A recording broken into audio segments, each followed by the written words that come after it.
And this is our Sabbath class.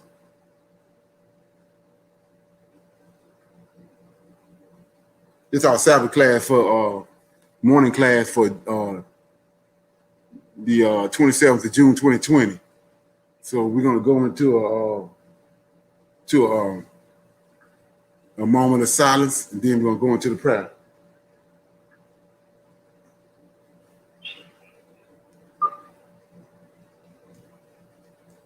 Okay. So,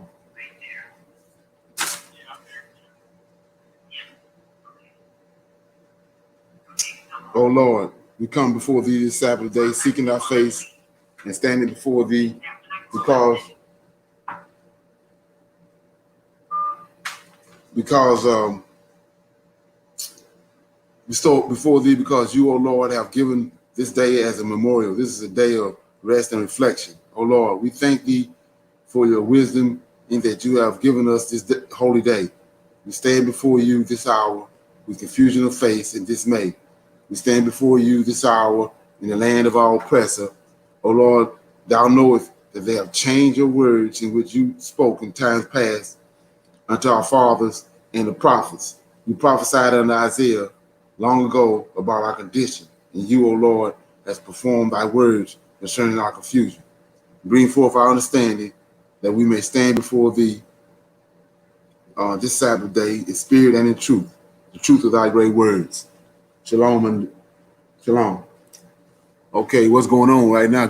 Kevin is in the back showing Zaire how to come online, getting a computer all set up. So what I'm gonna do now is go into current events, and if anybody got anything they want to bring up or they want me to talk about for current events. Okay. Shalom. Shalom. You got any current event?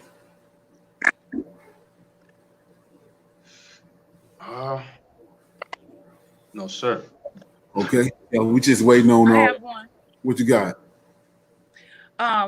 One of the things that they're really suggesting is that everyone through this COVID and everything going on, try to start a home business. And I know that as Hebrew Israelites, we are waiting to get up out of here. But one of the things that they were saying that is better than having a career, better than trying to stay with your corporate job, is to start a home business. Why? Because everything, all the money that you put into that business, you can get it right back, at the end of the year. Everything that she was saying, everything that you do, you can write it off if you have a home business. And it doesn't matter whether it's being a barber, whether it's, car care, hair care, whatever it is. There was just and now admonishing people to try to start a home business, because you also qualify for all of those COVID business loans, the paycheck loan and all of that. So just a way to get some economics into your hands and make it through this season of COVID and drastic change. Right, exactly. Yeah, that's natural, because that's a part of the characteristics of the Israelites anyway. They got, all of them have an entrepreneurial spirit. We even see that in Africa, and so they want to make you think that they so business minded and all that, but that goes back to us as a people. Yes, and yes. When I visited Ghana in 2015, everywhere you went, the people had businesses, and the one thing that I remember about their businesses, all of their businesses were scripturally grounded. They may have had the Shalom hair salon. They may have had Mount Sinai car care, but all of their businesses had scripture in the name. Right, exactly. Right. That's another thing to identify. Like I said, when you got this teaching that's going around about in Second Ezra when they say that the Israelites left from and crossed the Euphrates where they had went in captivity in Syria and they went to America. But when you Mm-hmm. start, like you're just saying, you see the signs that the Israelites in Africa by, Yes. by what you just said. So it's counter. It's counter what Mm-hmm. they're saying about America because it don't add up. And like I said, the privilege that we have is rather than even 10 years ago is that we're looking at a lot of the prophecies. Is we ain't no longer in the dark. We're looking at it. We see where the 10 tribes at. Mm-hmm. We ain't got to guess no more. We see that the Mexican ain't no Hebrew Israelite. We see the Hawaiian ain't no Hebrew Israelite. That's bull crap. Mm-hmm. Yeah. So that's what we that's the privilege of and this go all the way back to like I was saying before about the 70th generation. Enoch said that it's gonna come a time the 70th generation. That's us. We the Mm-hmm. 70th generation from and the same thing when the Most High prophesied about the angels that he bound them for 70 generations. All this stuff is coming to a head at the same time. Mm-hmm. You have to look So at that. Leonard, what? Mm-hmm. So what I saw when I was in Africa as it relates to the businesses, and now, this lady, her name is Lynn. I want to say Lynn Robinson, but she is like she's like traveling, and she is like really admonishing, particularly in the Black community, diaspora, create a home business. And Okay. that's another way for us to, how the Bible says, come out of her, my people. That's another way for us to get from under being being reliant on the government, government handouts. Right, You know, right, right. But that's the thing you have to understand about that. Like I said, when you go back and you find out who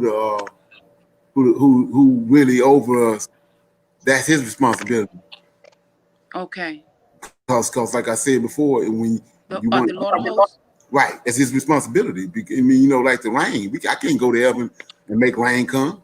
If I plant a garden, then Mm-hmm. I can't leave from here and go to heaven and make the rain come. So it's not my Mm-hmm. responsibility. It's like the ram. He says the priest has to be without spot and blemish. The ram got to be without spot and blemish. That ain't my responsibility. That's him. It's his Okay. responsibility to make sure you provide. Like the people had to be delivered from Egypt. He went and found Moses. The Israelites didn't find Moses. He went and found the Mm-hmm. person that he needed to bring them out of Egypt. It's not our responsibility. And so the wealth part of it, this predicament that we've been in up at least for 400 years is we lacking wealth. Why? He took it away. So he gonna bring it The, back. It ain't our the Most responsibility High. to get wealth. Yeah. So Okay. so what we witnessing is he flipping these Europeans and all these other nations, the Chinese, he flipping them around, making them bug jump and shaking their pockets to get the money there. Okay. We ain't got nothing to do with that. And that's Okay. what so many people going wrong is they trying to do it. I mean, that the spirit of the Pan-Africanism, that's what they saying we got to do it. That's what we got an L for. Mm-hmm. You know, Mm-hmm. the Giants, we don't know how long that time period was, but it was thousands of years. The Giants had narrowed it down. They were so vicious in attacking Adam's seed line to the what number Noah left. So they were closing in on Noah. So what the Most High do? He called, opened all the windows of heaven up and drowned all of them. That wasn't Mm-hmm. none of our responsibility. We can't do that. And that's what's so benign about all this here is you start dealing with JC. JC can't do that. Right. He, he, Mm-hmm. he like I mean, he's nothing. You gotta get him. It's like a black dot in your brain. That's all he is. You gotta get him out. Mm-hmm. And Yeah. you know, on that note, it was almost through this whole COVID thing. I mean, you would think that the church would be saying, I bind this disease in the name, but we didn't hear any of that. So that in and of itself um should cause them to question this person that they worship and that they Right. say, you know, is so powerful, because Right. they're laying hands on people and people falling out before COVID came, and they saying that they're healing people and people are putting their canes down and walking out of wheelchairs. Well, what's wrong with COVID? Why y'all can't, why he can't do anything with COVID?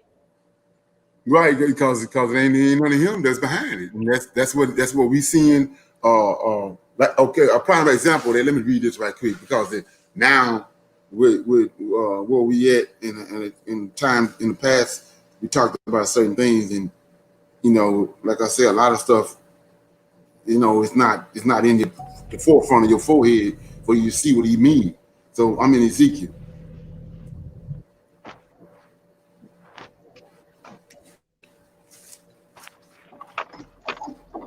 I'm in Ezekiel 37. And we understand what the dry bones is. We already figured that out. But he make a statement, and he says in uh, that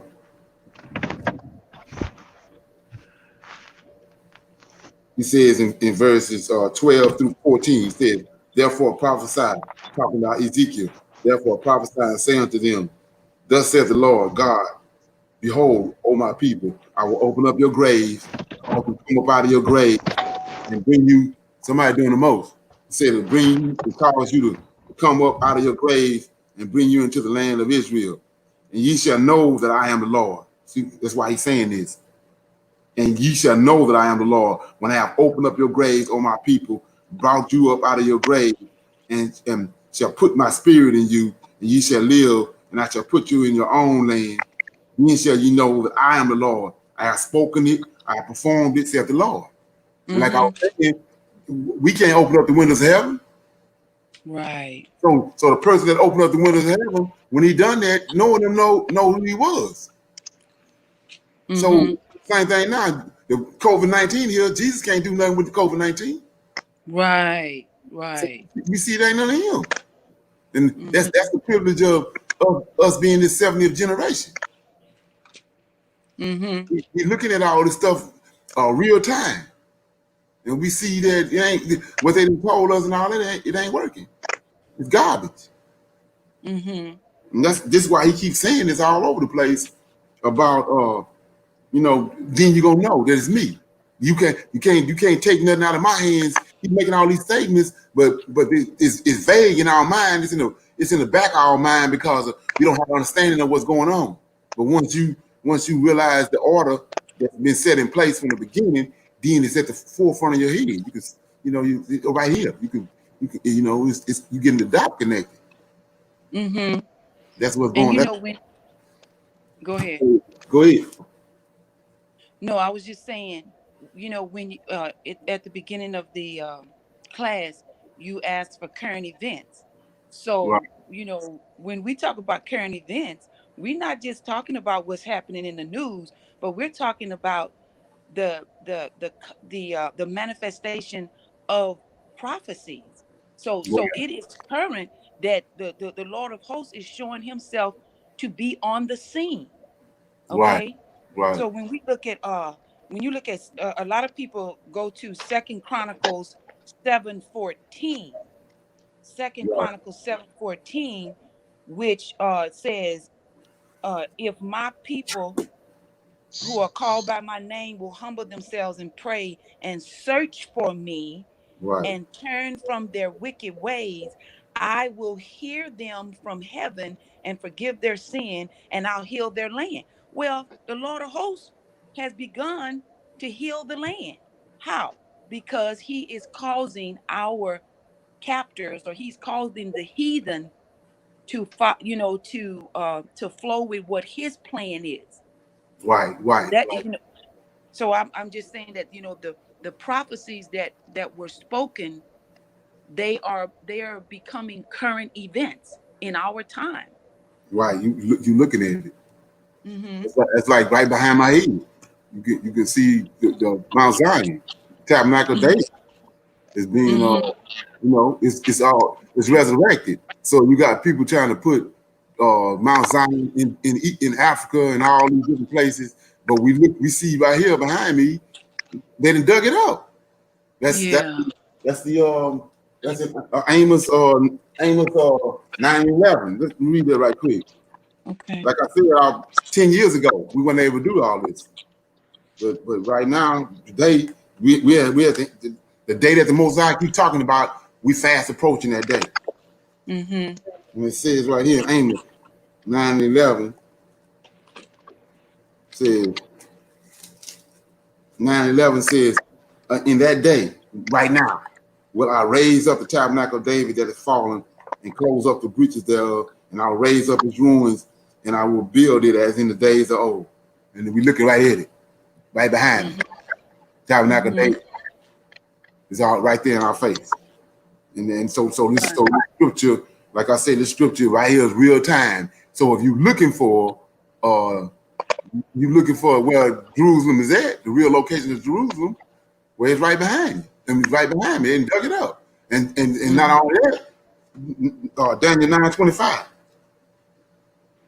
Go to Daniel 9:25. It says,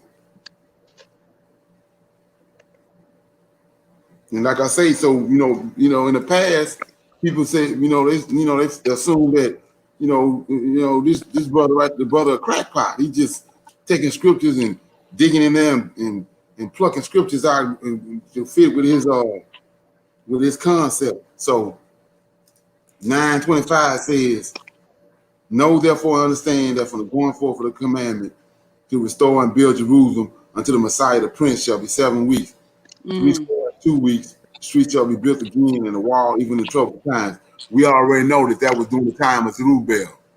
But 26 says, and after 62 weeks shall the Messiah be cut off. The Messiah is Zerubbabel, but not for himself. And the people of the prince that shall come, that's Antioch Epiphanes, right, Mm-hmm. shall destroy the city and the sanctuary, and the end thereof shall be with a flood until the end wars and desolations are determined. Now, 27. I want you to look at the picture behind me and look at 27. And he shall confirm the covenant with many for 1 week. That happened with Antioch Epiphanes. In the midst of the week, he shall cause the sacrifices and the abominations to cease. He done that. And for the overspreading of abomination, he shall make it desolate. But look, it's desolate. Ain't no greenery around there. It looks like a desert. Mm-hmm. He didn't he didn't he Mm-hmm. didn't he didn't he didn't curse the land. It's Mm-hmm. desert. That's what people don't understand it. The brother was saying how there ain't no vegetation around that place. It can't be it. Well, it's desolate. Mm-hmm. It's desolate. So with these, so they was talking about Ephraim and Manasseh last night. Well, Mm-hmm. this guy that did this right here is from the tribe of Ephraim. He's in which tribe? Ephraim. Mm. He didn't dug it. They didn't dug it up, and it's sitting right Mm-hmm. there. But it's desolate. The land desert. Right. It's undesirable. Mm-hmm. See, but there it is, right behind you. So you can't fumble no more. We looking right at it. Mm-hmm. You think it's an accident? It's an accident sitting on the hill? Come on. Right. Hey, Leonard. Yeah. Something else too that we tend to overlook is Deuteronomy 29, right? So Okay. after 28, he goes on to tell them, they're establishing the covenant.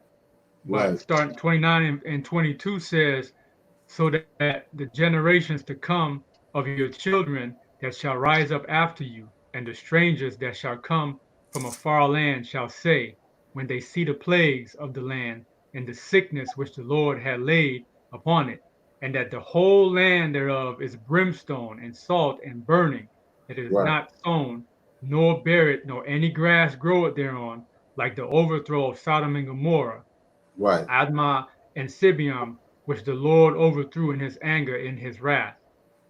Even all nations shall say, wherefore had the Lord done this unto this land? What meaneth the heat of this great anger? So most people don't even realize that it's supposed to look like that. Right, exactly. That's what they're not. That's what they're not understanding. And then, and the sign is, all of a sudden, out of nowhere, he gonna make it flourish. Right.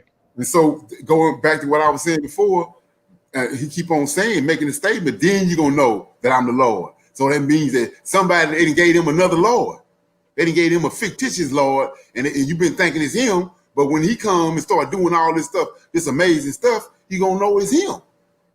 It ain't none of it's idol that they didn't gave you at the council of Nicaea. And so we looking, like I said, behind me, we see the place is desolate, like you just read in Deuteronomy 29. But they looking for some lush place with water shooting up out of the ground all over the place, spring water. He didn't cancel all that because of our forefathers' actions. And so when he returned to it is when the land gonna wake up. So you say, well, what are you talking about? Back to everybody trying to figure out who the woman is. The earth is the woman. So if Yahweh is the bride, and he been gone for a long time, what the woman do when she see her husband and he come back? She flip out. So that's what's gonna happen. When the husband come back, then the land gonna flip out and start budding all over the place and buck jumping when the husband come back. You know, so let me read that. I mean, Isaiah. He gonna be buck jumping. Yeah, I mean, like I said, we gotta look at. That's what people not doing. They're not looking at stuff in real time. Because I mean, if a soldier go away for 2 years in Iraq and come back, what do you think his wife gonna do? She ain't gonna know whether to go to the grocery store or she gonna be flipping out. She don't know what to do. You know, and her husband coming home tomorrow, she don't know what the hell what to do.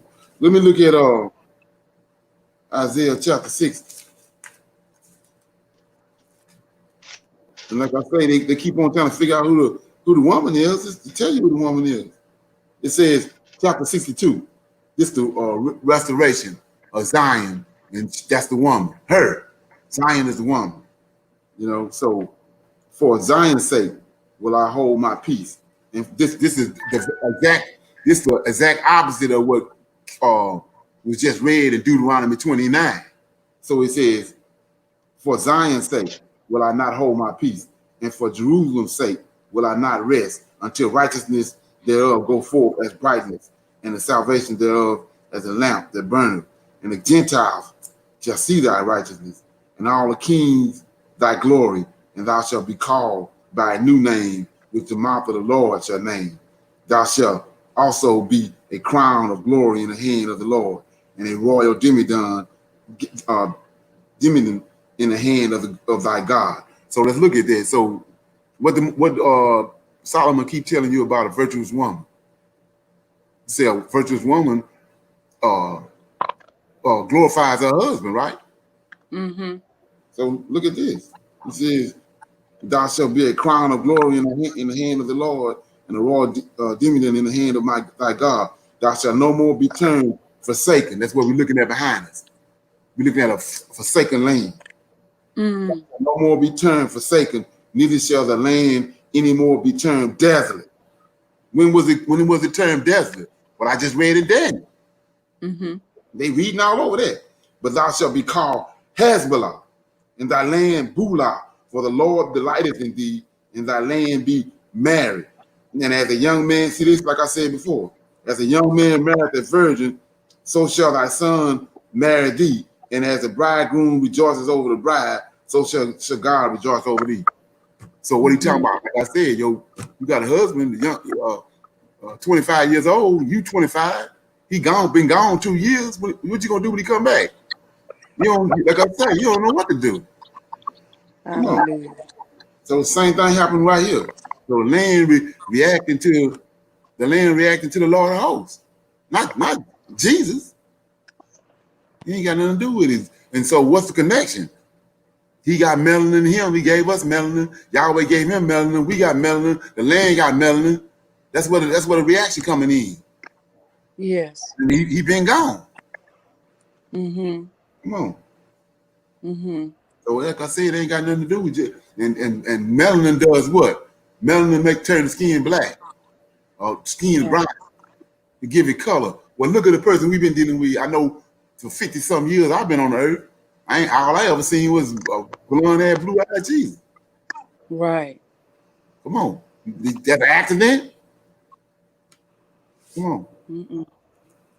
So like I said, we at a time now where everything is real time. We looking at the scriptures and the scriptures right in front of our face. So you can't fumble with scriptures no more. It's hammer time. Mm-hmm. Yeah. Leonard, what was that scripture in Amos? 9/11. 9:11. Okay. Right. Thank you. Okay. So anybody got anything else on that? No more current events. Okay. What I'm doing today is it was brought to my attention. Joshua chapter 72. But in that Joshua 72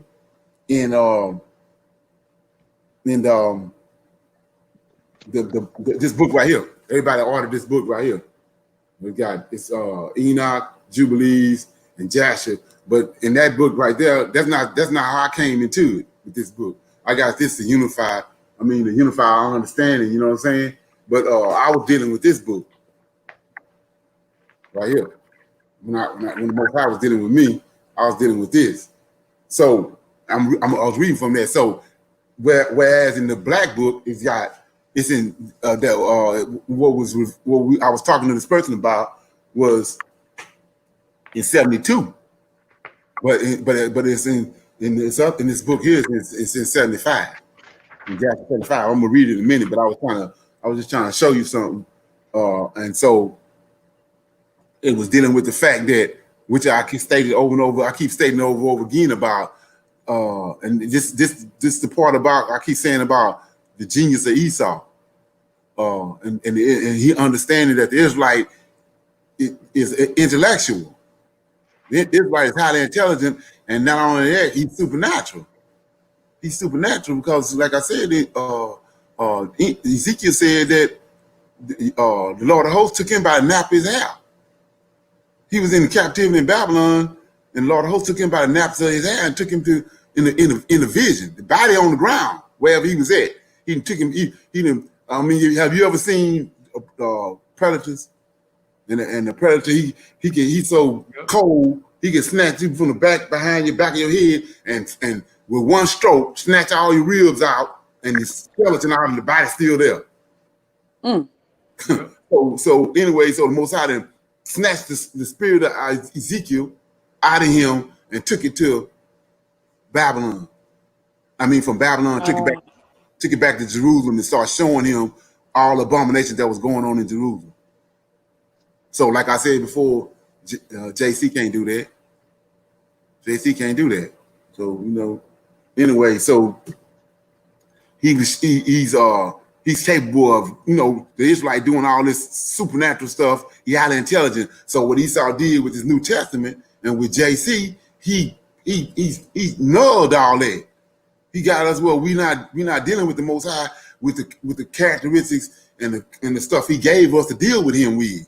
We're dealing with him on a lower level now, on a third level. We're not dealing with him the way we're supposed to be, and it's all behind this new edition, this new covenant, so-called new covenant, and we can't think straight. So they taught us not to use our common sense and common logic. Right. But another thing too is, like I said, what you have to understand, melanin, that it was a gift that was given to us. It's a system within us on its own. So, like I was saying before, we ain't using that. That's like now that we jumping around, dealing with all these different books. Well, it's Yahweh, it's the melanin. When you see that you read and you say something ain't adding up, that ain't you. So So we found out that you know, the Most High don't get no prophecy by no prophet. The prophet, he bring the prophet on the scene. The prophet prophesy because it's a warning to the people that something that's soon to come. He's not going to tell you about no 400-year captivity and then it happened 2,500 years later. Right. He got another prophet. He got another prophet he's going to bring on the scene to tell you about that. So Moses, when you go back and look at when Abraham prophesied about the 400 years in captivity, he was talking about Egypt. And that's what we're going to deal with today. So you probably saying, what you talking about? So anyway, the lesson today is, did the prophecy of Abraham, Genesis 15 and 13, by the Lord of hosts, come to pass in Egypt, or did it come to pass in America? So I'm going to my book right here, and I'm going to start reading, and we're going to uncover. So like I said, in the book that we're dealing with for the class, if you can find this verse in 72. But I'm gonna start. I'm gonna do some reading. I'm starting at 72 in this book. And it says, I kind of went back a little bit. It says, 72 says, it was in those days that there was a great war between the children of Cush and the children of the east, Aram. I'm gonna stop right there, right quick, because we talked about this yesterday. I'm gonna show you something before I get started. Like I say, I'm trying not to leave no stone uncovered. I was telling you about the children of the east yesterday. Yep. Okay, I'm in Genesis chapter 10.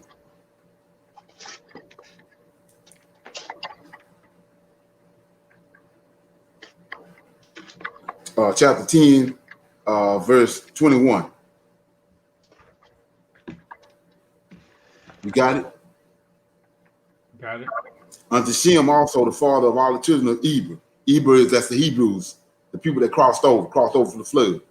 The brother of Japheth the elder, even him were children born. The children of Shem. So now he's telling you, Elam, Asher, Araphat, and Lud, and Aram. It's the person we're dealing with now. I'm reading in Joshua 72. And the children of Aram, Uz, Hu, Gezer, and Mash. We don't know nothing about these people. Why? Because that's the ones that ended up at the Tower of Babel. They went toward the east. That's them. Now let's go back. Now also look at that word Asher. See that? That's a city that was near to Sodom and Gomorrah. Yep. These Israelites. So let me start reading. And it was in those days that there was a great war between the children of Cush and the children of the east, Aram. Point blank. We ain't have to fumble with it no more. It says, and they rebelled against the king of Cush, and in whose hands they were. So I can't pronounce his name. So King Kenanus, king of Cush, went forth with all his children of Cush, a people numerous as the sands, and he went to fight against Aram and the children of the east, to bring them under subjection. So let's look at that, because I'm bringing everything to light from yesterday and today. When we was talking about this 8-day man, 6-day man, all that. So it says, so Kenaz, king of the Cush, that's an Ethiopian. That's they come from Ham. Went forth with all his children, with the children of Cush, a people numerous as the sands of the sea. Why they numerous as the sands of the sea? They got a 2,000-year jump on Adam's seed. You getting that? They started reproducing and multiplying on the 6th day. 1,000 years is one day with the Lord. So 6th day, rested on the 7th day, then on the 8th day, he made Adam. 2,000 years that passed. That's why they numerous as the sands of the sea. It's way more of them. That's why you see all the people all over Africa like to now. It's way more of them than us. They got to jump on us. They're ancient people. So, and when Kenaz went out, he left Balaam, the musician, with his two sons and to guard the city and the lowest sort of the people of the land. So we know about Balaam in Numbers chapter 19. But not only that, Balaam got two sons. Who was these two sons? Janus and Jambres. These are two people that threw their rods down and turned into snakes when Moses threw his rod down. Right. Okay? So Canaan went forth to Abraham and the children of the east, and he fought against them and smote them. And they all fell down wounded before Canaan and his people. And he took many of them captive and brought them under subjection at first. And he encamped upon their land and took tribute from them as usual. And Balaam, the son of Beor, went when the king of Cush had left him to guard the city and the poor of the city. And he rose up and advised the people of the land to rebel against King Kenaias, not to let him enter the city when he should come home. And the people of the land hearkened to him, and they swore to him and made him king over them and his two sons for captains of the army. So they rose up and raised the walls of the city at the two corners, and they built an exceedingly strong building. And at the third corner, they dug ditches without number between the city and the river which surrounded the whole land of Cush. And they made the waters of the river burst forth there. At the fourth corner, they collected numerous serpents by their incantations and enchantments, and they fortified the city and dwelt therein, and no one went out or in before them. And Kenai's king fought against Aram, the children of the east, and he subdued them as before, and they gave him their usual tribute, and he went and returned to his land. And when Kenai's king of Cush approached his city, and all the captains of the forces were with him, they lifted up their eyes and saw that the walls of the city were built up and greatly elevated. So the men were astonished at this. And they said one to another, it is because they saw that we were delayed in battle, and we were greatly afraid of us. Therefore have they done this thing and raised the city walls and fortified them, so the kings of Canaan might not come in battle against them. So the king and the troops approached the city door, and they looked up, and behold, all the gates of the city were closed. And they called out to the sentinels, saying, open unto us, that we may enter the city. But the sentinels refused to open to them by the order of Balaam the musician, their king. They suffered them not to enter the city. So they raised battle with them opposite of the city gates, and 130 men of the army of Canaan fell down that day. And on the next day, they continued to fight, and they fought at the side of the river. They endeavored to pass, but were not able. So some of them sank in the pits and died. So the king ordered them to cut down trees to make rafts upon which they might pass to them, and they did so. And when they came to the place of the ditches, the waters revolved by mills, and 200 men upon 10 rafts were drowned. And on the third day, they came to fight at the side where the serpents were, but they could not approach there, for the serpents slew of them 170 men. And they ceased fighting against Cush, and they besieged Cush for 9 years. No person came in or out. So Cush, this Ethiopians, they got the city of Cush, or the land of Cush, under siege. And Moses was 9 years old. So we see how they lining this up. All this is going on, and I'm showing you how it ain't no 2,000-3,000 years in between all this. It says Moses, at the time all this was going on simultaneously, Moses was 9 years old in the camp of Canaan, king of Cush, all the time that they were besieging Cush. And Moses went out and came in with them. And the king and the princes, they don't tell you all this. You watch the Ten Commandments.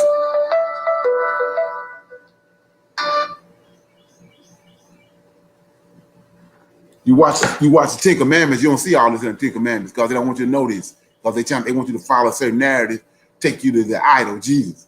So he says, as 21, at that time, the war was and the siege were against Cush. Moses fled from Egypt, from Pharaoh, who sought to kill him for having slain the Egyptians. So let's look at that, because when you watch Ten Commandments, I know everybody that saw that. When you watch Ten Commandments, they show you that Pharaoh kicked Moses out of Egypt because he had killed the Egyptian, and they show you him wandering around in the desert. looking crazy. But that ain't what happened. He left from there and he ended up in Cush. He came up on this situation right here. 22. Moses was 18 years old. See that? Moses was 8. They tell you that Moses was 40 years old when he left Egypt. But it say right here, Moses was 18 years old when he fled from Egypt. See, that's 22-year difference from Egypt, from the presence of the Pharaoh, and he fled and escaped to the camp of Canaan, which at that time was besieging Cush. And Moses was 9 years old in the camp of Canaan. Was 9 years in the camp of Canaan, king of Cush, all the time that were besieging Cush. And Moses went out and came in with them. And the king and the princes and all the fighting men loved Moses, for he was great and worthy. His stature was like a noble lion, his face like a sun, and his strength was like that of a lion, and he was a counselor to the king. And at the end of 9 years, Canaan was seized with a mortal disease, and his illness prevailed over him, and he died on the seventh day. So, like I was saying before, we keep thinking that we have to do this and we have to do that. So, it looked like this just happened, that this king died. The Lord host killed him. I'm gonna show you why he killed him. It says, 23. Moses was 9 years old in the camp of Canaan, king of Cush, at the time that they were besieging Cush. Moses went out and came in with them, and the king and the princes and the fighting men loved Moses. He was great and worthy. His stature was like the noble lion. His face was like the sun. His strength was like that of a lion, and he was the counselor of the king. At the end of 9 years, Canaan was seized with a mortal disease, and his illness prevailed over him, and he died on the seventh day. Now watch this. So his servants embalmed him and carried him and buried him opposite the city gates north of the land of Egypt. And they built over him an elegant, strong, and high building, and they placed great stones below. And the king's scribes engraved upon those stones all the might of their king Canias and all his battles which he had fought. Behold, they were written there at this day. Now, after the death of Canaan, king of Cush, it grieved his men and his troops greatly on account of the war. So they said one to the other, give us counsel what we are to do at this time, as we have resided in the wilderness 9 years away from our home. If we say we will fight against the city, many of us will fall wounded or are killed. And if we remain here in the siege, we shall also die. For now, all the kings of Aram and all the kings of the east will hear that our kings are dead, and they will attack us suddenly in a hostile manner, and they will fight against us and leave no remnant of us. Now, therefore, let us go make a king over us, and let us remain in the siege until the city is delivered unto us. And they wished to choose on that day a man for a king from the army of Canaan. And they found no object of their choice like Moses to reign over them. See how the Most High set that up? Moses ain't there on accident. So Jesus says, 36, and they rose up, blew the trumpet, and called out before him and said, may the king live, may the king live. And all the people and the nobles swore unto him to give him for a wife Adonai, the queen, the Cushite, the wife of Canaan, and they made Moses king over them on that day. And all the people of Cush issued a proclamation on that day saying, every man must give something to Moses of what is in his possession. We see the same thing happen with Joseph. That's what we were talking about last night. Right, he made him rich. So it ain't none of our responsibility. So he tell us that when they left Egypt, they was rich. When we leave here, we're gonna be rich. How? You're gonna do the same thing you're doing right here. And we like I said, we witnessing that right now. It says 39, and they spread out a sheet upon the heap, and every man cast into it something of what he had, one a gold earring, and the other a coin. Also the onyx stone, betlin, pearls, and marble did the children of Cush cast upon Moses upon the heap. Also silver and gold in great abundance. And Moses took all the silver and gold and all the vessels and the betlins and the onyx stones which all the children of Cush had given to him, and he placed them amongst his treasures. And Moses reigned over the children of Cush on that day in the place of Canaan, king of Cush. Okay, I'm in chapter 73. In the 55th year of the reign of Pharaoh, king of Egypt, that is in the 150th year of the Israelites going down to Egypt, reigned Moses in Cush. So what I want you to see is that we can see right here that the Israelite dealing with this book of Jasher because he ain't missing a beat. Right. He ain't jumping all over the place like they're doing in the King James Bible because they got a hidden agenda. He going from one issue to the next issue to the next issue. He ain't leaving nothing out to try to hoodwink you.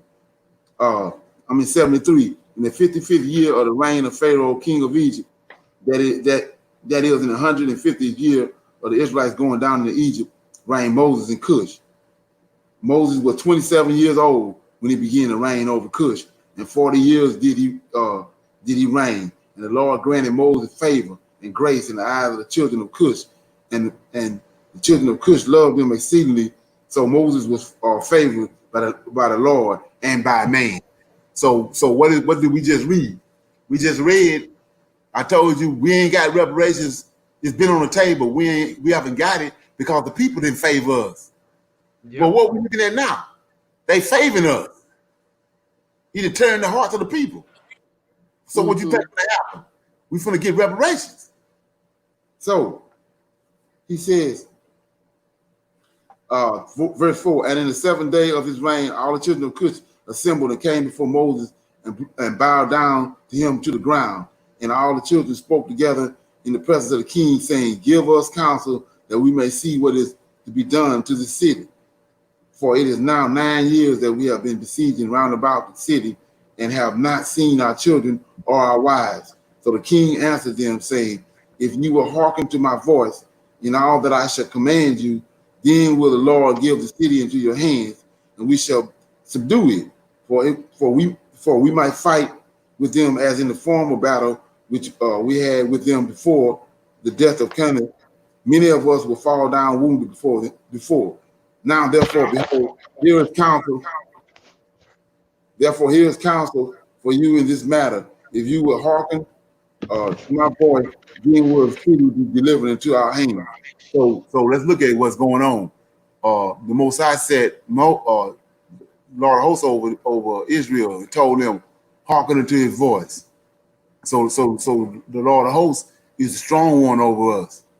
Where the Most High done sent Moses to the land of Cush, and Moses like a god, like an El over these Cushites. And it came to the point now where they hearken into the Moses voice. Is that not this? Is Moses? Oh, is Moses similitude like Jesus, or is Moses similitude like the Lord of hosts? Like the Lord of hosts. The Lord of hosts. Now, see how they got us? They got us thinking every time we see this Moses liking unto Jesus. Jesus ain't got nothing to do with this. So 10. So all the forces answered the king, saying, all that our Lord, look at this, all that our Lord shall command, that will we do. Do that ring a bell? 11. And Moses said unto them, pass through and proclaim a voice in the whole camp unto all the people, saying, thus says the king, go in the forest and bring with you of the young ones of the stalk, each man a young one in his hand. And any person transgressing the word of the king, who shall not bring in a young one, he shall die, and the king will take all belonging to him. And when ye shall bring them, they shall be in your keeping. Ye shall rear them until they grow up, and ye shall teach them to dart upon, as in the way of the young ones of a hawk. So all the children of Cush heard the words of Moses, and they rose up and caused a proclamation to be issued throughout the camp, saying, unto you, all the children of Cush, the king's order is that you go all together to the forest and catch the young stalk, each man his young one in his hand, and you shall bring them home. And any person violating this order of the king shall die, and the king will take all that belongs to him. And all the people did so, and they went out to the woods, and they climbed the fir trees and caught each man a young one in his hand, all the young of the stalks, and they brought them into the desert and reared them by the order of the king, and they taught them to dart upon, similar to the young hawk. And after the young stalks were reared, the king ordered them to be hungered for 3 days, and all the people did so. And on the third day, Look at this. On the third day, and the king said unto them, strengthen yourselves and become valiant men, and put on each man his armor, and gird on his sword upon him, and ride each man his horse, and take each his young stalk in his hand. And we will rise up and fight against the city at the place where the serpents are. And all the people did as the king ordered. And they took each man his young one in his hand, and they went away. And when they came to the place of the serpents, the king said to them, send forth each man his young stalk upon the serpents. And they sent forth each man his young stalk at the king's orders. And the young stalks ran upon the serpents, and they devoured them, and all destroyed them out of that place. And when the king and the people had seen that the serpents was destroyed in that place, all the people set up a great shout, and they approached and fought against the city, took it and subdued it, and they entered the city. And there died on that day 1,100 men of the people of the city, all that inhabited the city. But the people besieged not one died. The people that was besieging, not one died. So all the children of Cush went each to his home, to his wife, and the children to the all belonging to him. So what I just read is that we go back, Balaam, the king, had left and went to war with the Aram, the people of the east, and Balaam, while he was gone, he undermined him and became the king. So I want to show you something. Go to Leviticus. Go to Numbers, chapter 23.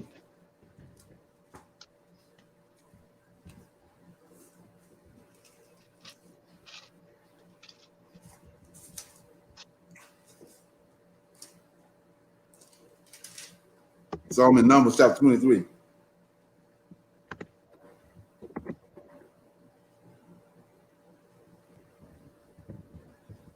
You got chapter 23? Got it. Okay, so 23 and 1 says, and Balaam said unto Balak, build ye here 7 altars, and prepare me here 7 oxen and 7 rams. So what we're looking at, so Balaam trying to get Balak trying to get Balaam to curse Israel. They coming out of Egypt. So what we reading over here, I'm reading is before that.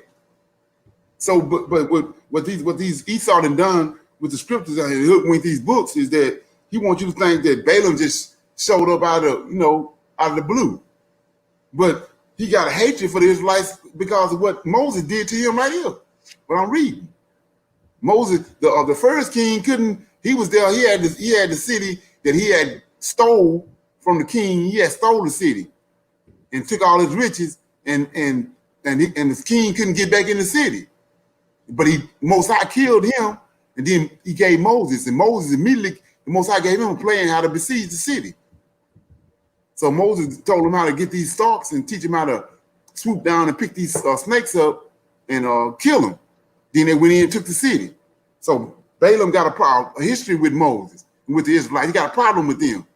But they want you to think Balaam just showed up out the blue in Numbers chapter 23. But he got a hatred for Israel, just like Japhet. They want you to think that Japhet is Noah's son. He ain't. Japhet is Cain's descendants, and the Israelites got a history with them. They hate them. Esau hate them, and we see this guy right here. Balaam hate the Israelites. Okay, so I'm gonna pick it back up. I'm going somewhere. So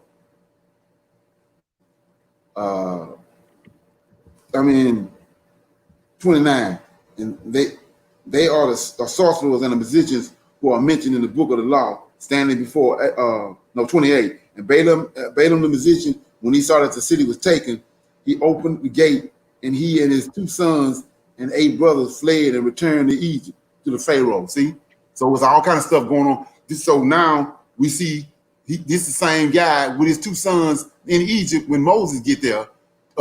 Moses just took him out right here. And then when Moses returned back to Egypt to deliver the Israelites, he there. He's standing there behind the Pharaoh with his 2 sons, Janus and Jambres. He like a warlock. So 29 says, they are the sorcerers, see that? And the musicians who are mentioned in the book of the law, standing against Moses when the Lord brought the plagues upon Egypt. See, it's a whole nother story going on. And so Moses took the city by his wisdom, and the children of Cush placed him on the throne instead of Canaan's king of Cush. And they placed a royal crown upon his head, and they gave him a wife, Adiah, the Cushite queen, wife of Canaan. And Moses feared the Lord of his fathers, the God of his fathers, so that he came not to her and did not turn his eyes to her. But Moses remembered how Abraham had made his servant Eliezer swear, saying unto him, "Thou shalt not take a wife from the daughters of the Canaan for my son Isaac." Also, what Isaac did when Jacob had fled from his brother, when he commanded him, saying, "Thou shalt not take a wife from the daughters of Canaan, nor make alliance with any of the children of Ham." So I'm hoping this answering the question from last night about marrying outside the Israelites. 34. Also, what Isaac did when Jacob had fled from his brother, when he commanded him, saying, "Thou shalt not take a wife from the daughters of Canaan, nor make alliance with any of the children of Ham. For the Lord our God gave Ham, the son of Noah, as his children and all his seed as slaves." So we're getting a whole bunch of questions answered. As slaves to the children of Shem, and to the children of Japheth, and to that seed after them for slaves forever. So let's look at that, because I want to show you how Esau to flip this around. I showed you how that the Most High made a 6-day man, and 2,000 years passed, then he formed a man. The man he made on the 6th day is a subject to the man he made on the 8th day. But Esau to turn it around right here and making Ham, the 6th-day man, Noah's son. So let's look at it. 34 says, also what Isaac did when Jacob had fled from his brother, when he commanded him, saying, "Thou shalt not take a wife from the daughters of Canaan, nor make an alliance with any of the children of Ham." See that? So for the Lord, okay, let's look at that. He says that Jacob told him, "Don't make no alliance with the children of Ham." So how in the hell is Ham his kin folks? Right. If he's telling them don't make no alliance with them. So we see how he hoodwinked it. Now 35, for the Lord our God gave Ham, the 6th-day man, gave Ham, the son of Noah, this ain't none of his son.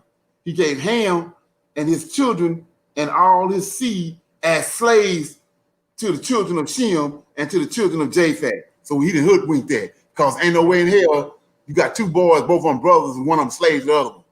Right. That's garbage. So but the only way you can see that is the light been shined on it. You got the truth of what happened in the beginning. So 36, therefore Moses turned not his heart nor his eyes to the wife of Canaan all the days that he reigned over Cush. And Moses feared the Lord his God all his life. And Moses walked before the Lord in truth with all his heart and soul. And he turned not from the right way all the days of his life. He declined not from the way either to the right or to the left, in which Abraham, Isaac, and Jacob walked. Now, I want to expound on something before I move forward, because the question was asked yesterday about marrying outside Israel. So they didn't gave Moses this queen. Canaan's dead. They didn't gave Moses this queen. Come on, you know what she had to look like. Right. Moses ain't touch her. No, you give him a Negro now, a queen. See what he gonna do with her. Moses ain't touch her. He stayed away from her. And so now you want to know why they getting blessed. Look what Joseph did. You know what Potiphar's wife had to look like. I wish you get Potiphar's wife now and give him to a Negro now and see what happens. Right. So he says, 37. Moses feared the Lord, his God. So what's the problem with that? They didn't gave us the wrong God. Yep. That's one of our problems right there. It says Moses feared the Lord, his God, all his life. He know the Lord. We don't know the Lord. He gave us Jesus. He says, and Moses walked before the Lord in truth. See that? That's our problem now. With all his heart and soul, and turned not from the right way all the days of his life. He declined not from the way either to the right or the left, in which Abraham, see that? Abraham, Isaac, and Jacob had walked. And Moses strengthened himself in the kingdom of the children of Cush, and he guided the children of Cush with his usual wisdom. And Moses prospered in his kingdom. The only ways that he prospered because he dealing with the Lord of hosts, and he feared him. That's why he didn't deal with the woman. So, and at that time, Abram and the children of the east heard that Canaan, king of Cush, had died.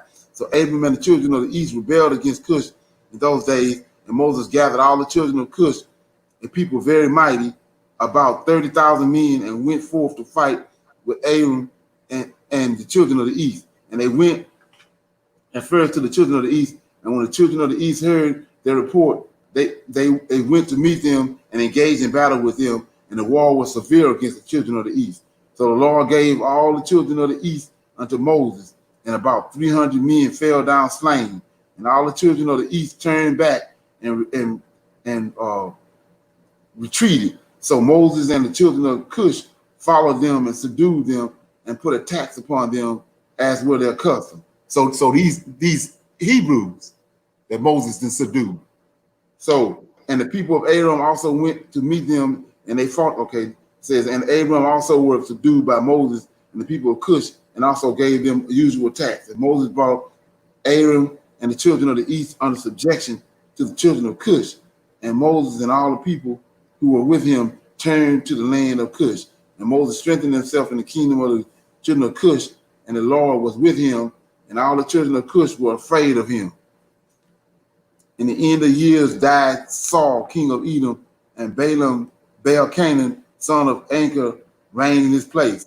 In the 16th year of the reign of Moses over Cush, Baal-Canaan, son of Achabar, reigned in the land of Edom over the children of Edom for 38 years. In his days, Moab rebelled against the power of Edom, having been under Edom since the days of Hadad, the son of Bedad, who smote them and Midian, and brought Moab under the subjection of Edom.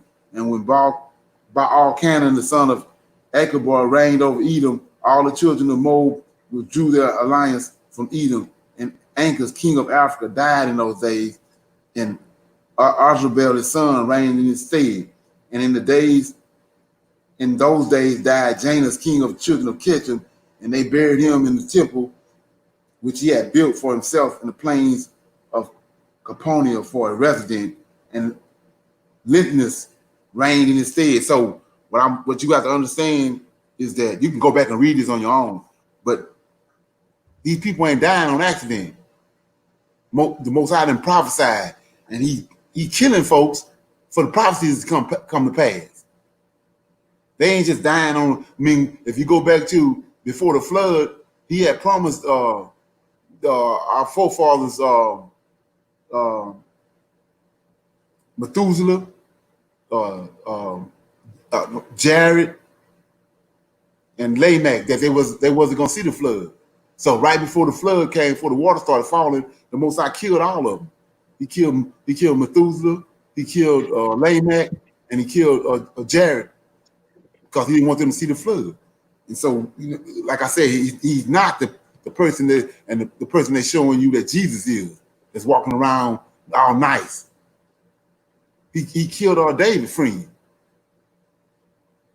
when he touched the ark. So there's two different gods. So I'm in verse 6.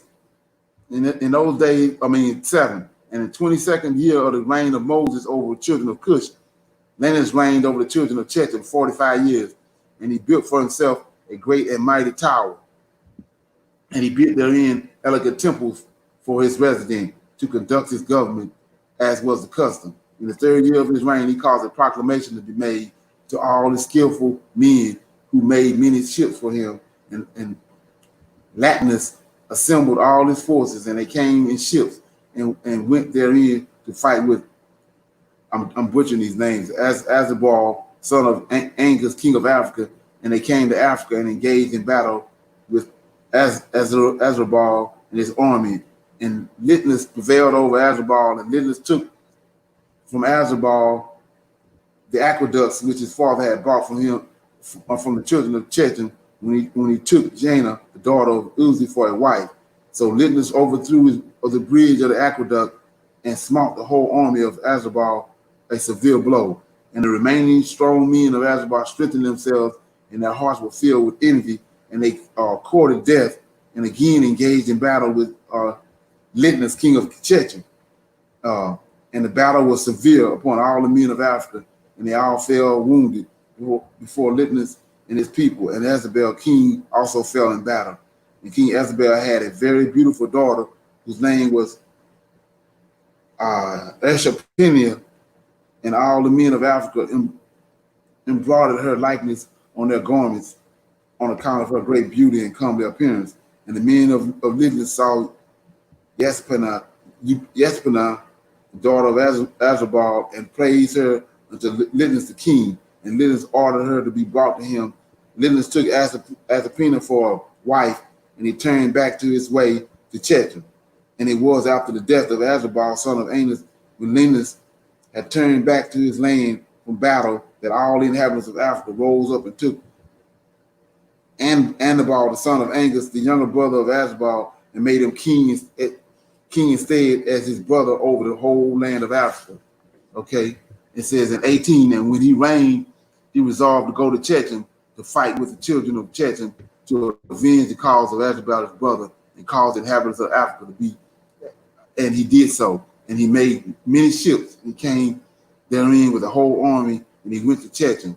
And Anabal fought with the children of Chechem, and the children of Chechem fell down wounded before Anabal and his army. And Anabal avenged his brother's cause. And Anabal continued to war for 18 years with the children of Chechem. And Anabal dwelt in the land of Chechem, and he kept there for a long time. And Anabal smote the children of Chechem very severely, and he slew their great men and princes, and the rest of the people. He smote about 80,000 men. And at the end of days and years, Anabal returned to his land of Africa, and he reigned securely in the place of Azabal, his brother. So I read all that to read this. The title of this. I'm putting the historical events in perspective, so you can beyond a shadow of a doubt see what I'm talking about. So the title of the lesson is, did the prophecy of Abraham, Genesis 15 verse 13, by the Lord of hosts come to pass in Egypt or in America? So now I'm in chapter 75, whereas in your book it's in 72. It says, at that time, in the 180th year of the Israelites going down into Egypt, see, beyond a shadow of a doubt, there went forth from Egypt valiant men, 30,000 on foot. They supposed to be they was in Egypt 430 years. This at the 180th year of the Israelites. This is almost at the halfway point. Going down into Egypt, there went forth from Egypt valiant men, 30,000 on foot, from the children of Israel, who were all with all of the tribe of Joseph, the children of Ephraim, the son of Joseph. And verse 2 is where I'm going. For they said, look at this, for they said the period was completed, which the Lord had appointed to the children of Israel in the times old, which he had spoken to Abraham. So when did he speak to Abraham? Let's go back and read it again. Genesis 15 and 13. I'm in Genesis 15 and 13. It says, okay, it says, I'm gonna start at verse 7. And he said unto him, I am the Lord that brought thee up out of the Ur of the Chaldeans to give thee this land. This is the Lord of hosts talking to Moses. And he said, Lord God, whereby shall I know that I shall inherit it? And he said unto him, take me a heifer of 3 years old, and a she-goat of 3 years old, and a ram of 3 years old, and a turtle dove, and a young pigeon. And he took unto him all these, and divided them in the midst, and laid each piece against the other, but the birds divided he not. And when the fowls came down upon the pieces, Abraham drove them away. And when the sun was going down, a deep sleep fell upon Abram, and lo, a horror of great darkness fell upon him. And he said unto Abraham, know for surety that thy seed shall be a stranger in a land that is not theirs, and they shall serve them, and they shall afflict them 400 years. So we see right here, line upon line, precept upon precept, that this happened in Egypt.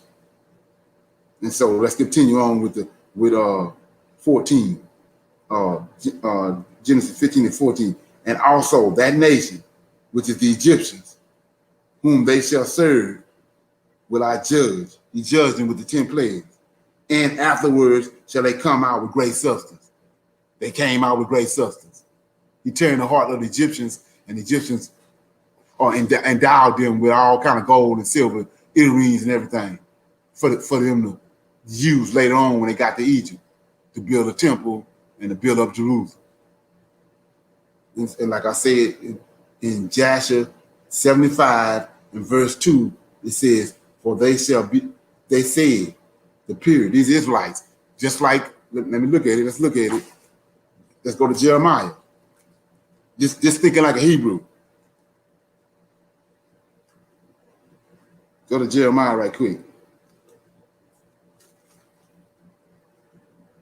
Or what? No, go to Daniel. Hold up. Let me find it right quick.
Okay, Jeremiah 25 and 11.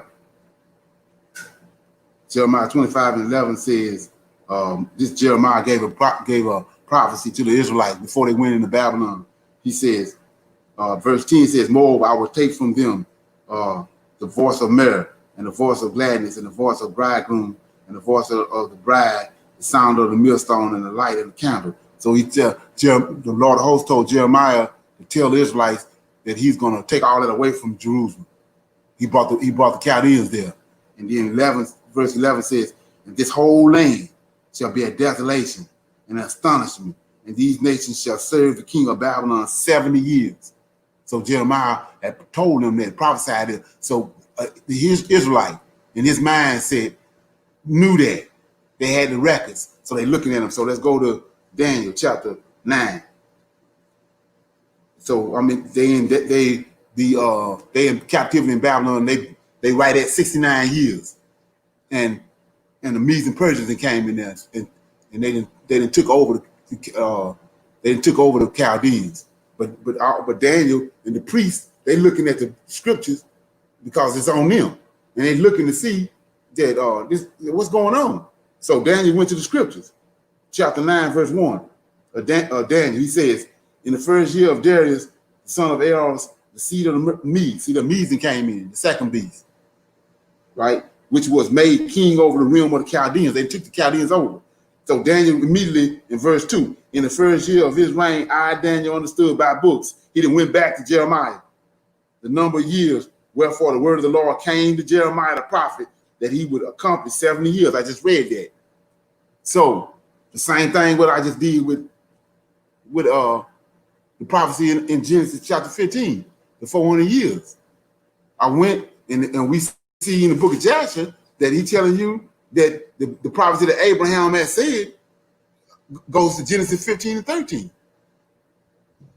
So what he saw and done is to flip you off and got you thinking that the 400 years, the prophecy is applied to America, but the prophecy was applied to Abraham and to Egypt. It's another prophecy, and whole another prophet that prophesying to us about America. Okay. Right. Exactly. So I'm gonna open it up. Anybody got any questions or comments?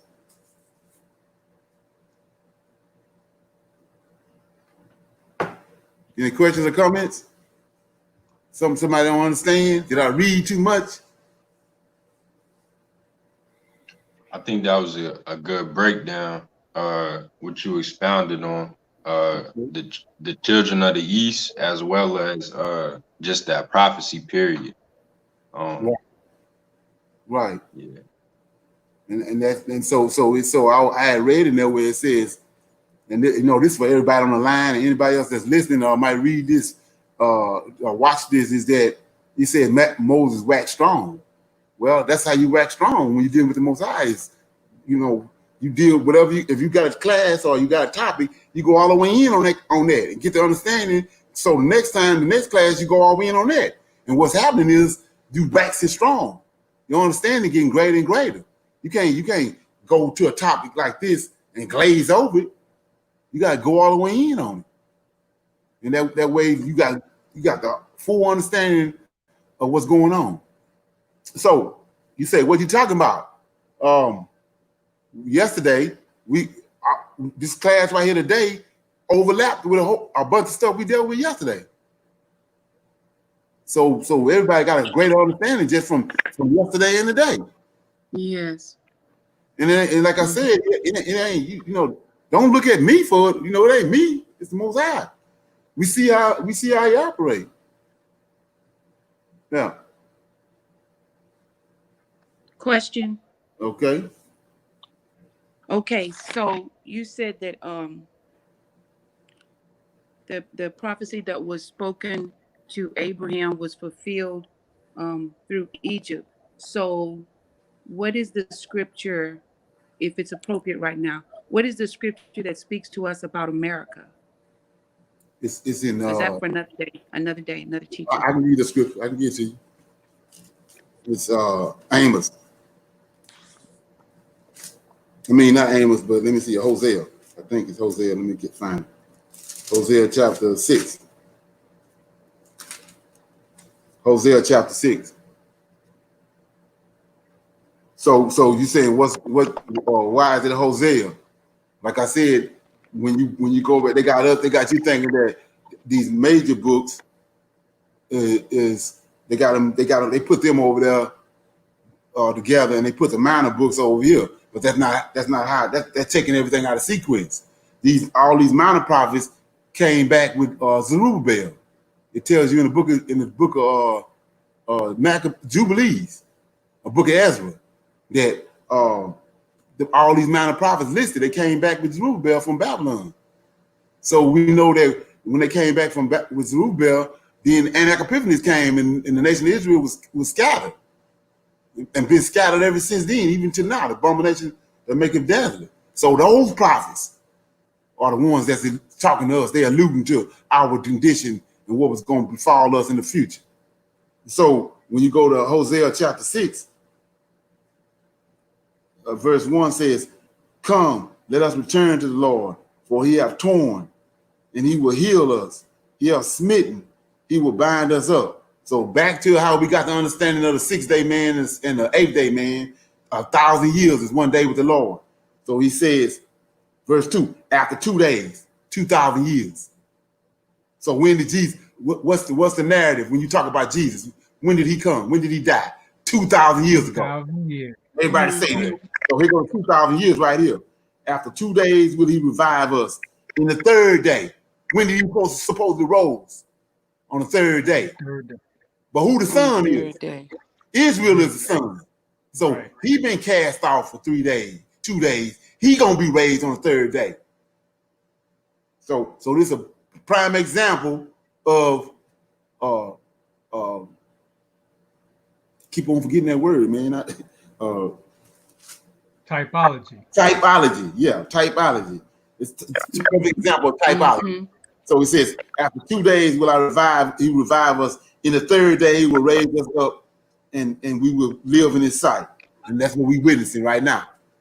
It's happening. We happen. Like I said, I had to repent because I'm sitting there thinking it's harps. To turn these, thinking the white folks and got a memo or at night while we sleep, but the Most High to flip their countenance. He didn't they flip their countenance. They started to show favor toward us. And this ain't nothing new. He did it with the Chaldeans. He did it with like I said, Nebuchadnezzar had a lot of hosts named Nebuzaradan. Nebuzaradan was wicked as hell, and he wasn't that nice. He was raspy. He was raspy, but the Most High put a spirit on him. He would not do nothing to Jeremiah. He treated Jeremiah like he was his son. He would not do nothing to Jeremiah. So we see the same thing right now. We're doing it to these Gentiles.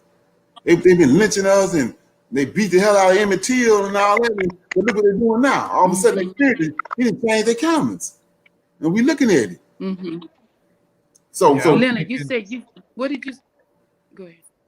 I was thinking that, even the 2,000 years we know, from zero, like they trying to get us to believe in, right. That's probably even off in itself. So we probably a lot closer to the 3,000 years, right. based on what we see is happening. Right. Exactly. So yeah, based on what you just said, well, you shine a little more light on the fact that about those you can't let it get away. You can't let this get by because of 2 days Jesus was in the earth, right? Yep. Okay, what day he supposed to rose on? The third. But when?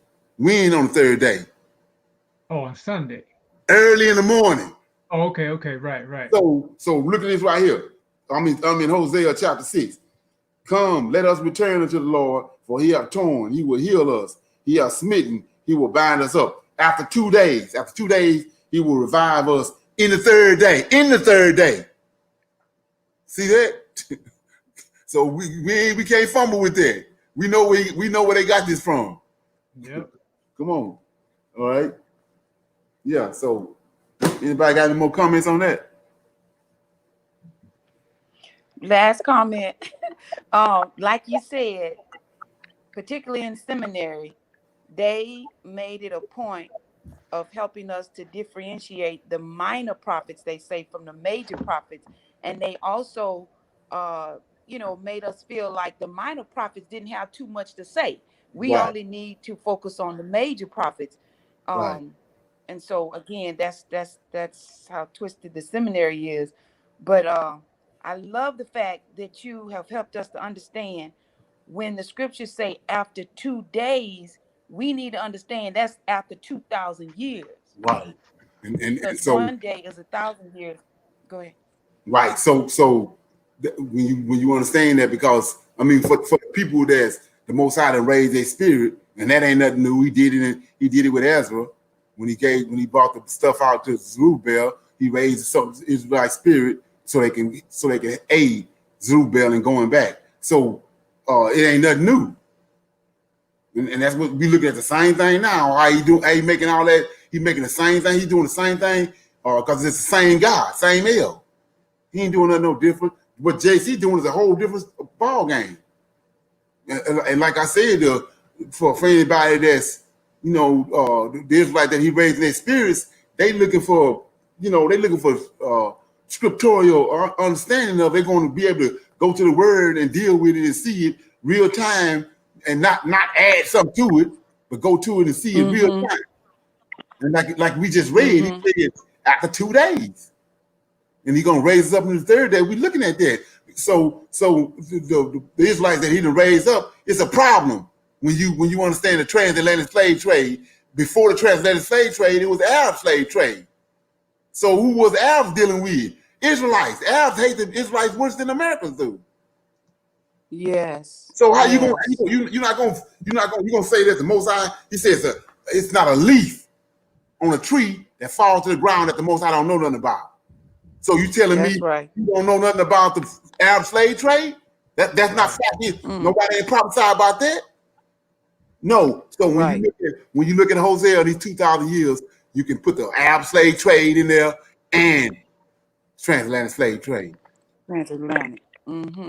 They all can fit in there. So that's I say, when you look at this concoction of this 400-year prophecy, and where they done went with it, when you understand now why I say the genius of Esau, because it's a doozy. Because so you got to say it can't be who gonna decipher that. It's got to be came from heaven. If somebody didn't decipher that and figured it out, it ain't come from Walmart. Right. You know, they had to come from heaven. Yeah, come on. So, like I said before, the Egypt was getting ready to go into a 7-year famine. They ain't none of the Egyptians, the musicians, sorcerers didn't know nothing about what was getting ready to come. Joseph ain't even know. So Joseph said, "Give me a minute, let me go out and holler at the Lord of hosts." And he went out there, the Lord of hosts told him. So, like I said before, how did Joseph find out? The Lord of hosts told him. Yeah. Yeah. Exactly. Right. So that's how that goes. Like I said, I'd rather be laying dominoes, barbecuing than most I came and got me. I wasn't thinking about this. Yeah. Come on. Yeah. Well, okay. So when you go ahead. When you were reading about when you were reading about Moses, and you were correcting how old he was when he was doing certain things, as a school teacher, it made me think about how much the European has done to dumb down the little black boys, because at an early age, they have that intellect, they have that knowledge. And we see that in the nation of Israel, at a young age, at an early age, these Hebrew boys were, moving toward kingship. They were Right. they were doing, great things for the Lord of hosts. Right. But it's the process is that we just talked about. It's a think tank. It's an Edomite think tank that concocted this New Testament, and we see that Esau was all over the place. He was in Babylon. He was over there with the Medes and Persians during the time of Esther and Mordecai. He was in Egypt. So it's an Edomite think tank that concocted this New Testament, and he using all that against us. You know what I'm saying? So you got to understand that. So when you see, let me give you an example of what I'm talking about. I think I didn't even get it, but yeah, I had the Egyptian Book of the Dead. I supposed to have brought it in here, but I was going to show you how that in the Egyptian Book of the Dead, everything that Horus said is written in red. So they took that concept, came to the New Testament. Everything Jesus saying is written in red. So so they used all that information from all the places that they was at and used it against us to concoct the New Testament. And that's just one of the examples. Right. Right. So Right. you have to understand that.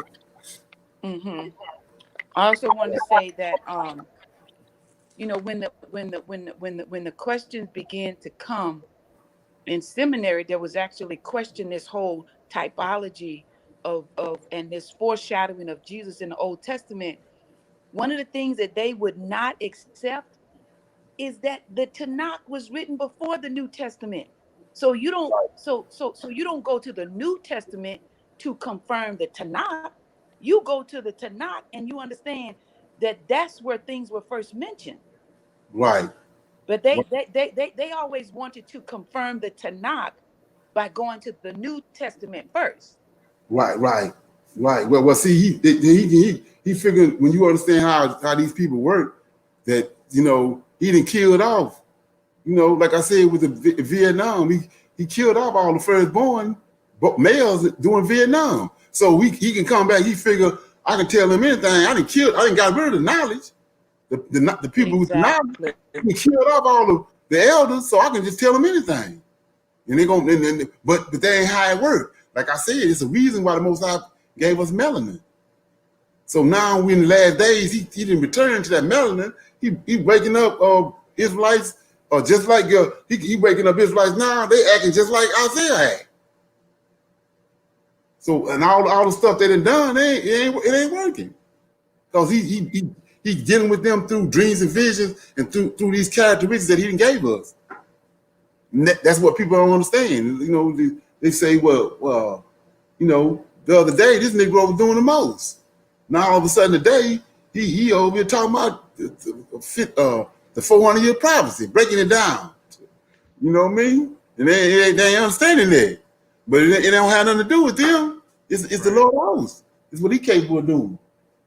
So with that being said, we almost at the 2 hour mark. I had a little golden nugget. It says I had a little thing on my little list of things to talk about was connecting the dots. And I hadn't did that in a while. So what I'm connecting the dot on today, because like I said, we're dealing with real-time stuff right now. So the Most High says, seek him and find him in the last days. So so if you got to seek him and find him in the last days, that means he ain't been around.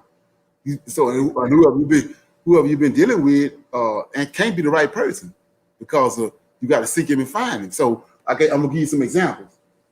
What he talking about? So you know, kind of tighten your shoes up. So here go to right here. You probably ain't seen this before. This let me get it up here right. I got to get my angle right. That's the book of Gospel of Saint Bartholomew, right? So what's going on is you see anybody else but saw this and say, man, what is this nigga doing? So so you got the Gospel of Bartholomew. When I seen it, I'm saying, I'm going in on it because what they did was in Alexandria, like I was telling you before, they eating grapes, they got flowers all over the place, they having orgies. When they get through with the orgy, they got a big old library up there, all our scriptures was in there. And they go in there and they want to be like the prophets. We see them now, how they do it. They want to be like us. If they get around us for a certain amount of time, they start trying to act like us. We ain't trying to act like them. See, they trying to act like us, so they want a book. If Isaiah got a book, Jeremiah, they want a book. So they go plagiarize our records and put their name on it.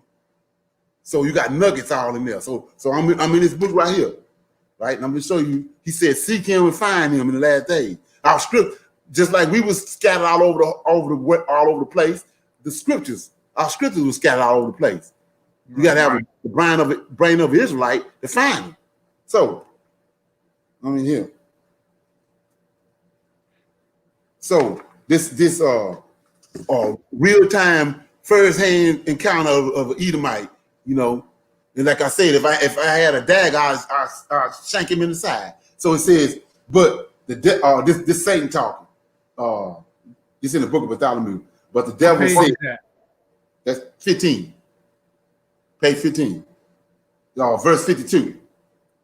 So it says, but the devil said, suffer me. I will tell thee how I was cast down in this place and how the Lord did make man. I was going to and fro in the world. See how he getting all this information out of the Old Testament. And God said unto Michael, all of a sudden Michael come up. You hear me? Not Jesus, but he says, and God said unto Michael, bring me a clod from the four corners of the earth and water out of the four rivers of the paradise. And when Michael brought them,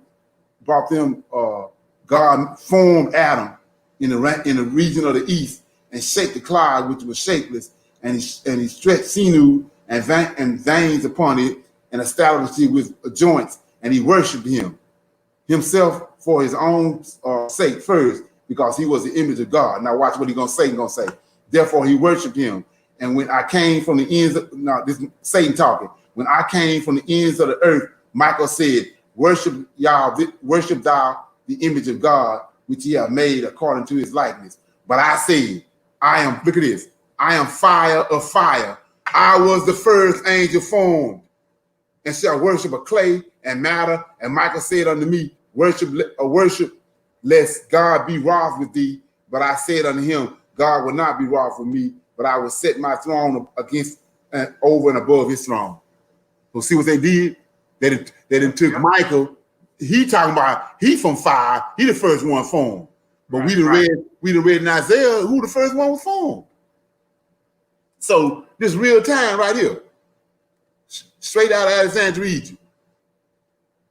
Probably just got through with orgy, and he went to the library and got all records and concocted this. Right. Come on. So he said, seek him in the last days to find him. That's what we doing. So here go another one. Yeah. Right here, this book right here. What is that? It's Apocalypse of Abraham. Wow. Okay, let's look at it. So this is let me get it right quick.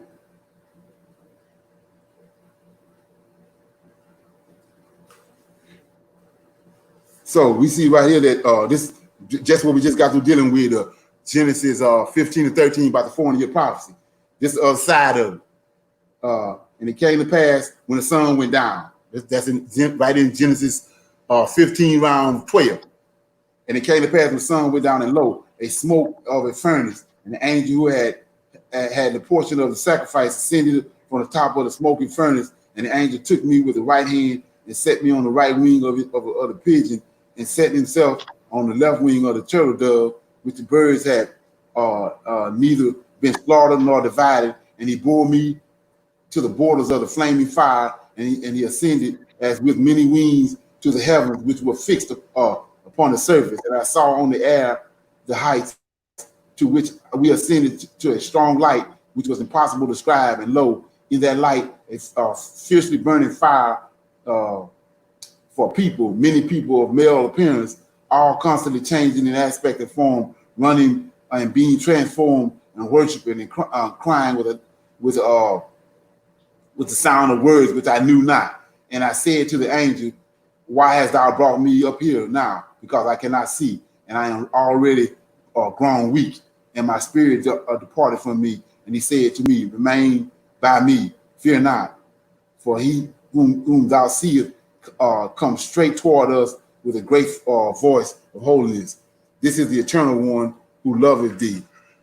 By himself thou cannot see, but let not thy spirit grow faint on account of the loud crying, for I am with thee, strengthen thee, says it. And while he yet spake, lo, fire came against us round about, and the voice was in the fire like the voice of many waters, like the sound of the sea in its roaring. And the angel bent his head down with me and worship.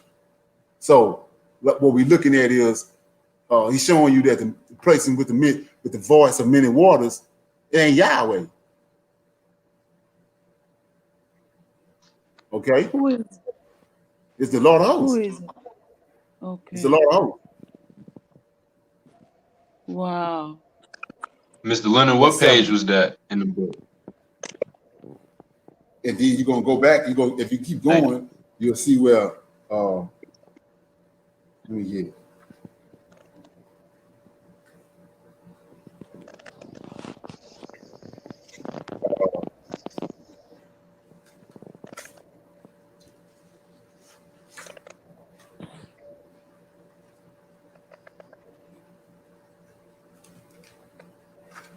This is the book of Abraham.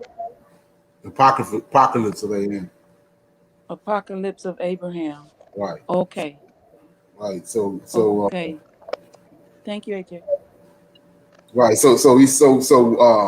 I didn't mark it, but in the book when you read it, I'll show you tonight. But Abraham was the angel, the Lord of hosts, the angel Michael was sent. It was time for Abraham to be brought up to heaven. It was time for Abraham to die. And he sent Michael down to get him, but Abraham wasn't ready to go. Mm-hmm. And so Abraham telling Michael such and such, and then Michael had to immediately ascend back on the right hand side of the Father, talk to Yahweh, then Yahweh say something, he ascend back on the side of Abraham back and forth. So if you don't know who the Lord of hosts is, then there's something wrong with you. So he talking to Abraham. As soon as Abraham ain't conforming, he's right back on the side of the Most High. And then the Most High do this because he's sentimental about Abraham. So they trying to be, they intelligent beings. So he don't want to just zap him, So he going back and forth. And if you understand that the same thing happened with Adam. he's standing back at a distance. You know, he didn't want to deal with Adam any kind of way because you know, he knew Adam how Adam had came about. So he was standing at a distance at Adam till the Most High kept telling him, yo, you gotta do this and that. So he's back and forth. He ascended, he down on the earth dealing with the person, and then he's seeing back to heaven on the side, right inside of the Father to see what's going on, what the Most High got to say about him. He's back on the side of Adam. They show you that in this book right here. Okay. What page was that, Leonard? I couldn't find. I don't want to waste my time. I'm gonna get you. Okay. Yeah, I'm gonna get you. So anyway, I got let me see what I got here. Yeah, I'm gonna read this last one. I just need some books. So I'm right here in the Wall Scroll, the big $100 book. Okay, and I'm gonna read that. I was in this book yesterday when I was trying to find it. I was in that one. It's 10 of these. It's a volume pack, 10 of them. So anyway, well, that's the difference. Okay, because the one I got just got like a couple chapters. Right. This, like I said, this when you add up all the price on this, man, it's almost $5,000. That let you know they don't want you to get it. So anyway.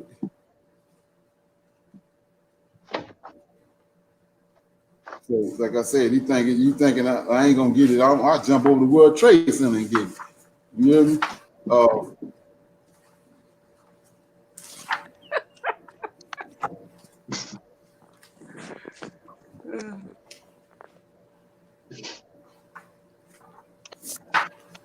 Oh, okay. Yeah.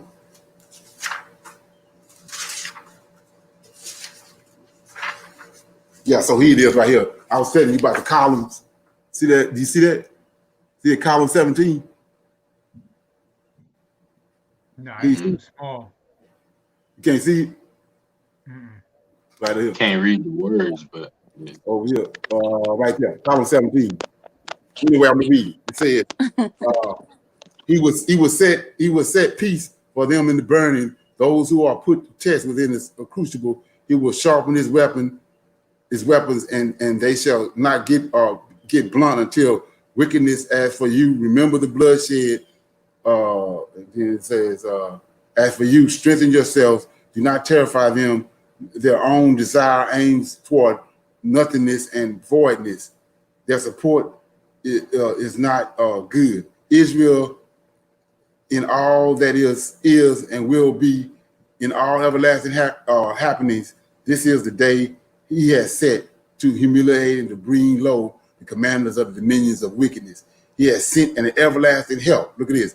He has sent the everlasting help to the Lot, whom he has redeemed through the might of the majestic angel. He will set the authority of Michael in everlasting light. He will cause the covenant of Israel to shine in joy, peace and blessings to the light of God. He will exalt over the divine blessings the authority of Michael and the dominion of Israel over all flesh. So we tell you right here at the top who the Lord of hosts is. You see that? Okay, so those are just examples of searching the scriptures and finding who the Lord is, finding out who the Lord of hosts is, and finding out who he really got in charge. And so, like I was saying before, here goes these right here. All these are scriptures that these Edomites then heed off. Right here. See how big that thick that is? Yeah. It's a thick book. Yeah, there's all kind of scriptures in there. You know what I'm saying? Mm-hmm. So with that being said, I think we had the two. We had 11 o'clock. Anybody got any more comments? Something they want to say before we close out? Yes. So no longer do we just think of the 66 books that were given to us in the Bible. We don't even think of the New Testament. But when we hear that we have to search the scriptures to find our Lord and our God, we know that there are other books, apocryphal books, and other books that are under that title of scripture that we have to open ourselves up to. Right. You know, because you know, in particularly in Christianity, you know, if it ain't in the Bible, I don't want to hear it. I don't want to hear nothing you got to say if it ain't in the Bible. And that's one of the things that have really kept us in the dark. Okay. Right. Right. And you gotta get out of that mindset. Because like I said, what I just showed you, this just a little this example of it, but it's, you know, I can do it all day. I just grab these right here and brought them over here. Yeah, and I do a little more. I'll show you a little more later on tonight. But you know, we past the 2 hour mark, so we're gonna close this out. But I ain't gonna get off the line because I want to talk to y'all about something. We're gonna close out on the recording. All right. Shalom, everybody. Shalom. No. Shalom, everybody.